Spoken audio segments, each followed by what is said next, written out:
Appearance on Dion's Daily Dose does not imply endorsement from or by any candidate or guest. The views, thoughts, and opinions expressed by Dion Bergeron or Dion's Daily Dose are his own and do not represent the views, thoughts, and opinions of any guest. Material and information presented is for general information purposes only. The Dion's Daily Dose name in all forms and abbreviations are the property of its owners, and its use does not imply endorsement of or opposition to any specific organization, product, or service. If you'd like to support the show, please visit our Patreon at patreon.com/Dion's Daily Dose. Hello, ladies and gentlemen. Oh, forgot my microphone. There we go. Hello, ladies and gentlemen. Welcome to Dion's Daily Dose for Friday, July 10th. So I'm in a much better mood today. I'm going to tell you that. I had a really good experience with Bozak GMC, actually. Look, car repairs are expensive. Everybody knows that. The newer the vehicle you have, it seems like the more expensive they are. That's just the sad reality. It was kind of iffy as to whether or not there would be a second part needed. I will tell you that this is the second experience in a row that I have had with Bozak Chevy GMC, and it was a good experience. They had the opportunity on the first occasion that they really could have hammered me. There was an issue with the rear end of my vehicle, the driver's side axle, I guess, where it attaches. There was like a bolt that was loose, and the guy told me, he was very straight up from the beginning. Jack, good to see you, man. Thanks for joining us. He was very straight up with me from the beginning. He's like, look, we're hoping that it's just this bolt, but if we pull this bolt off, all this stuff might end up, costing money. It could go from this all the way up to this. I just want to let you know. And I'm like, oh my God. So the original, right, the bolt and the work involved was like 120, 150 bucks, something like that. But potentially, right, we're all the way up to like $1,600, $1,700 if they had to replace all that stuff. They did not. It was just the bolt. Like I said, they could have taken me to the cleaners. They did not. Now, on this occasion, there was the video yesterday. I told you guys the airbag thing kept going off like every minute or so. There was one part, the guy's like, this is going to have to be replaced. We think that's what it is, but if it's not, then we're going to have to do the whole assembly, blah, blah, blah, blah, blah. It was just the one part. Both of the gentlemen that I have spoken to at the service desk were very nice, very calm, all that. So I got to say, overall, I recommend them. Fixing cars, anybody who owns a vehicle, that it gets expensive. So I can't complain. And I will say that the cost for the part was less than what they initially quoted. Shannon, what's up, man? So it was a good thing overall. It was a positive experience. I would definitely recommend them if you have to take it to the dealer. I would recommend Bozak GMC. I will tell you that the previous place, what was it before, like Harbor or something? Oh, yeah. So much better, much, much better. The guys actually know what they're doing there. And I will tell you, I like to push limits a little bit. I like to go just and see how far I can go on some things. So I kind of do that from time to time. I'm not sure. That's a good question. Shannon asked, did that used to be Elliott DeMick? I don't think so. I know it was Harbor for a while back. It was like Harbor Chevy. And then I'm not sure if it went through a transition. There was like something else. Could have been that. I don't know. It's on the one that I'm talking about is on 421, just south of 94. It's across the street from the Harley Davidson dealer there. So that's where I go, and big thumbs up. So I'm going to tell you, I don't know if you guys have been paying attention to this, but there is some. First of all, before I get into the craziness, I'm going to show you some local stuff that's going on. Let's see. Let's get this shared here. So apparently 20 now is going to be under additional construction as well. Look, the road to LaPorte is closed, 35. And I'm going to tell you from personal experience, do not try to take Johnson to what's that road there? I can't think of the name. The one right before you get to I starts with an S. I can't think of the name of it, but take Johnson right, and then you go through 400 crossover that road there because it ends right. They didn't tell us when they were going to shut. They said we're shutting down 35 for 3 weeks for repairs. They didn't tell us where. It's right there, right at the entrance to LaPorte on 35. So there's no point in taking 35. There's no point in taking Johnson to the little road there. Just take Johnson all the way to LaPorte. These brain trusts, right, that are in charge of this stuff, they shut down US 35, and then they make 39 a single lane. At the same time, they route traffic from 35 to 39 and then make 39 a one lane. Whose brilliant idea was this? So now apparently 20 is going to have a lane closure as well. This was yesterday at 2. A single westbound lane will be closed on US 20 between Old State Road 39 and County Road North 300 West from Monday, July 13th to approximately Saturday, July 25th. The lane will be closed so that old transmission lines can be removed. All eastbound lanes will be open and one westbound lane will be open. Now, might I add, this person says, and Route 20, this is John Nagy, and Route 20 in Michigan City has been one lane for the 3rd year in a row. Thurston Jorgensen says, we have been trying to figure out why this work has been going on so long. I am right there with you. 3 years of one lane in Michigan City with US 20. I don't know why this is going so long. All right, let me get to the other part of this. Let me show you what's going on here. If you guys have looked up hashtag Wayfair, okay, there is something insane going on with this site. Now, I'm not going to get deep into the conspiracy theories. You can look it up, but I am going to show you what kind of prompted all this, right? Let me show you this. And I'm not sure if there's audio to this, but let's go. This is on Twitter. This person, Tommy G, says, not only were there $12,000 cabinets being sold with different kids' names on every one, same cabinet, but they had $10,000 throw pillows with different kids' names on the same pillows. And all the unique names are missing kids in last year. Now, this is, they're apparently using Threadreader. And you can see, so it's 3 a.m. I'm down the Wayfair rabbit hole. Something doesn't sit right. All these cabinets, right? 5-shelf storage cabinet by WFX Utility, right? But around $13,000. They all have the name of a missing child. It's the craziest thing I have ever seen. I'm gonna pull up a couple of articles about it. But if you look here, Yuritsa, right? Yuritsa Castro, missing since June 10th from Harwington, Kentucky.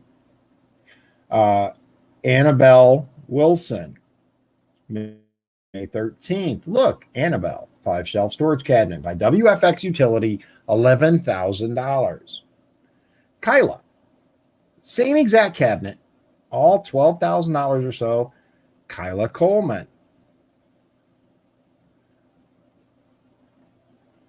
Now you can type in hashtag Wayfair into Google and it should bring you to something like this.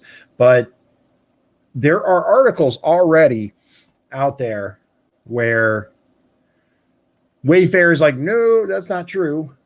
Look, Durit, Zedzik, Dupree, Edie, right? These pillows are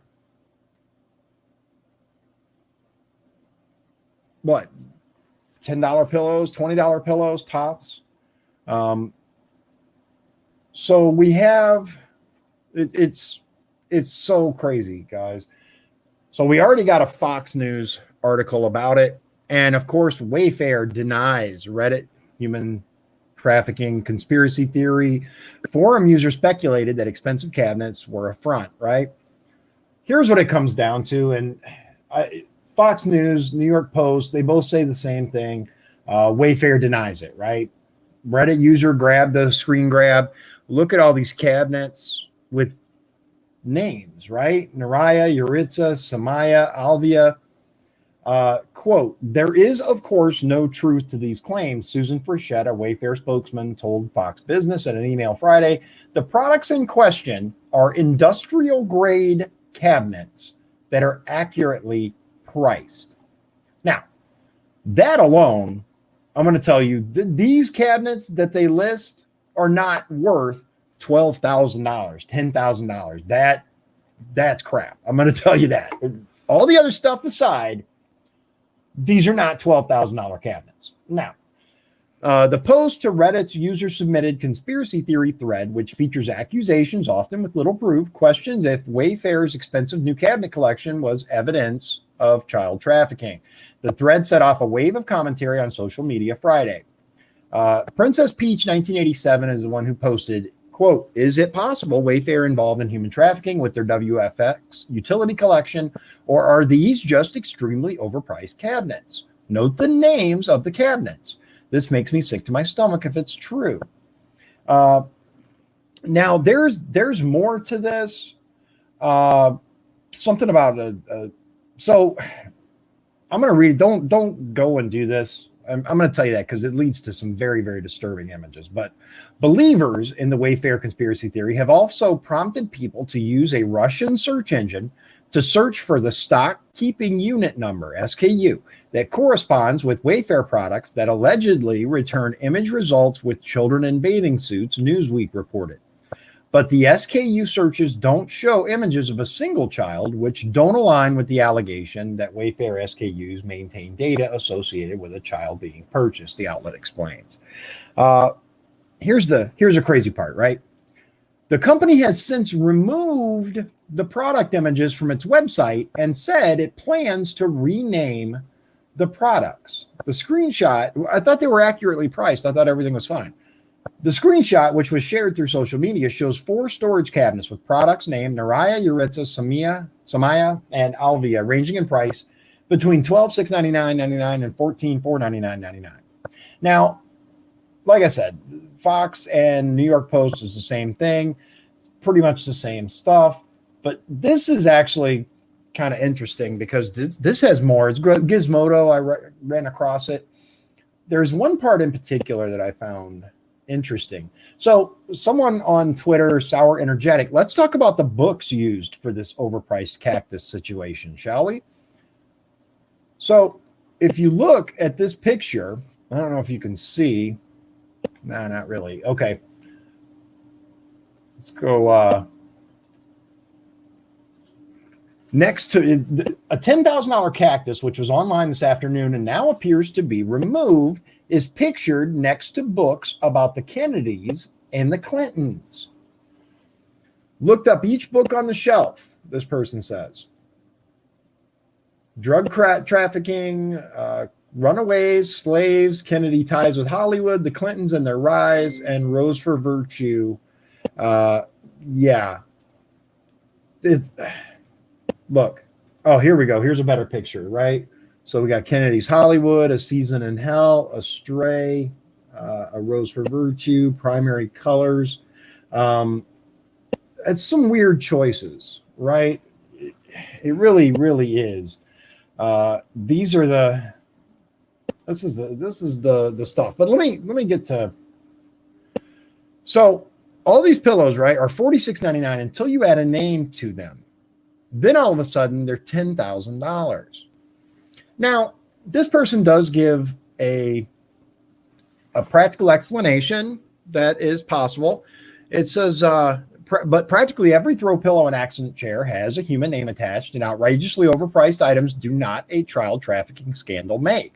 Redditor Forstein proposed two equally plausible theories. Wayfair is a drop shipping company, so the least nefarious explanation is likely that particular sellers on Wayfair are overpricing items simply because they can. The other explanation, in my mind, is that these overpriced items are being used to launder money, which makes a bit more sense to me because who in their right mind would fall for a drop shipping scam of buying a $45,000 Zodiac pillow that looks like it's worth $2? Various users pointed out that a description for a $99,000 cactus includes the phrase "no passport required," which sounds damning before reading the description for the shop. With bold old world influence, Bungalow Rose lends a faraway feel to any space. No passport required. Here's the thing, right? Bungalow Rose has a lot of the weird stuff up. Now, again, the Wayfair representative said there is, of course, no truth to these claims. Here's the problem. The products in question are industrial grade cabinets that are accurately priced. There's a lot of this stuff has been taken down, but according to this site, it's still there. Let me find it. Still appear in Google Cache. So if you are really that interested, you can check it out. Hashtag Wayfair. There is a lot of weird stuff going on. One more quick thing from this regarding the SKU thing. This kind of, here it is. Okay. Best to stop at the cabinets because the Reddit thread then leads to a certifiable closet of horrors. A user noticed that if you type in the SKU code after SRCUS, images suggesting child abuse appear. I will not confirm this and suggest you tread lightly because you could inadvertently violate the law. But one Redditor pointed out that SRCUS alone pulls up the images because of a horrific Russian image hosting website, which ends in src.ru. Another user pointed out that simply typing young into Yandex only pulls up images of young girls, quote, in revealing clothing. Departing entirely from the cabinet, someone noticed a Russian site for models called SRC with a subsection for kids, which very suspiciously doesn't pull up any photos, only the message "nothing found" in Russian and a search bar. Twitter users ran with the conspiracy, of course. Look, I will tell you that there's some sick stuff going on. No one denies that. Even people who, want to put the blinders on and don't want to see it. There's some very, very sick, disturbing stuff going on out there. Is this evidence of it? I can't definitively say yes or no. What I can say is that there's some very, very weird stuff here. Very weird stuff. Children are the most vulnerable among us. And it's the one thing I believe that we can all come together on, right? Unless you are just out of your mind, disgusting and twisted, we can agree that children should not be involved in trafficking or anything like that. Both sides can agree on that, right and left. We can both say, yeah, keep that away from me, right? Maybe it is some degree of